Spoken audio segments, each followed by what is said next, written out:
Aranha आ गया।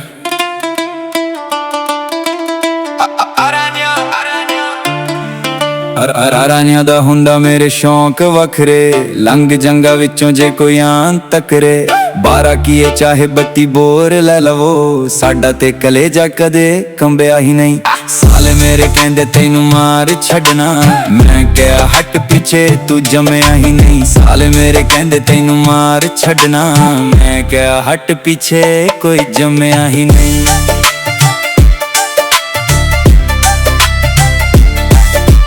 ਵੱਡਾ ਵੀਰ ਮੇਰਾ ਮੇਰੇ ਬਾਪੂ ਵਰਗਾ, ਫੁੱਲ ਟਾਈਮ ਮੇਰੀ ਉਹ ਸਪੋਰਟ ਕਰਦਾ।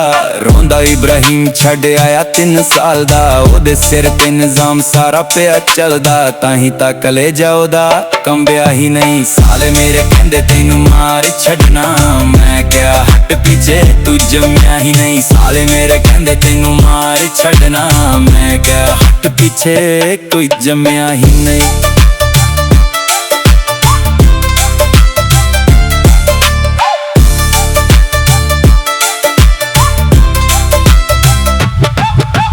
ਯਾਰਾਂ ਦਾ ਪਿੰਡ 48 ਲੱਗਦਾ, ਦੱਬ ਵਿੱਚ AK-47 ਰੱਖਦਾ।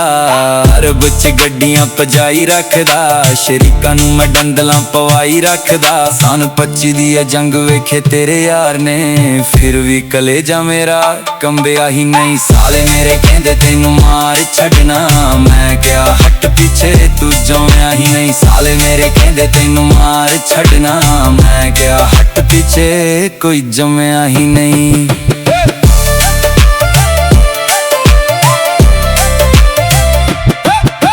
ਰਿਸ਼ਤੇਦਾਰ ਕੰਮ ਨੇ ਅਜੀਬ ਕਰਦੇ, ਬਾਬਿਆਂ ਕੋਲੋਂ ਜਾਂਦੇ ਨੇ ਤਵੀਤ ਕਰਦੇ। ਕਲਾ ਜਦੋਂ ਕਰੋ ਚਾਹੇ ਚਿੱਟੇ ਕਰ ਲੋ, ਕੰਮ ਆਪਣੇ ਮੁਨਾਫਿਕੋ ਸਿੱਧੇ ਕਰ ਲੋ। ਰੋਕਿਆ ਨਹੀਂ ਜਾਣਾ ਤੁਸੀਂ ਜੋ ਆ ਕਰ ਲੋ, ਚਿੱਟੇ ਖੂਨ ਦੇ ਵੀ ਦੇਖ ਕਲੇਜਾ ਕੰਬਿਆ ਹੀ ਨਹੀਂ। ਸਾਲੇ ਮੇਰੇ ਕਹਿੰਦੇ ਤੈਨੂੰ ਮਾਰ ਛੱਡਣਾ, ਮੈਂ ਕਿਹਾ ਹਟ ਪਿੱਛੇ ਤੂੰ ਜੰਮਿਆ ਹੀ ਨਹੀਂ। ਸਾਲੇ ਮੇਰੇ ਕਹਿੰਦੇ ਤੈਨੂੰ ਮਾਰ ਛੱਡਣਾ, ਮੈਂ ਕਿਹਾ ਹਟ ਪਿੱਛੇ ਕੋਈ ਜੰਮਿਆ ਹੀ ਨਹੀਂ।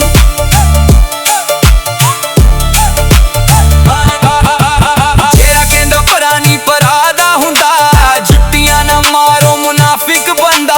ਭਾਈ ਮੇਰੇ ਮੈਨੂੰ ਫੁੱਲ ਨੇ ਸਪੋਰਟ ਕਰਦੇ, ਤਾਹੀ ਤਾਂ ਕਲੇਜਾ ਕਦੇ ਕੰਬਿਆ ਹੀ ਨਹੀਂ। ਮੇਰੇ ਕਹਿੰਦੇ ਤੈਨੂੰ ਮਾਰ ਛੱਡਣਾ, ਮੈਂ ਕਿਹਾ ਹਟ ਪਿੱਛੇ ਤੂੰ ਜੰਮਿਆ ਹੀ ਨਹੀਂ। ਸਾਲੇ ਮੇਰੇ ਕਹਿੰਦੇ ਤੈਨੂੰ ਮਾਰ ਛੱਡਣਾ, ਮੈਂ ਕਿਹਾ ਹਟ ਪਿੱਛੇ ਕੋਈ ਜੰਮਿਆ ਹੀ ਨਹੀਂ।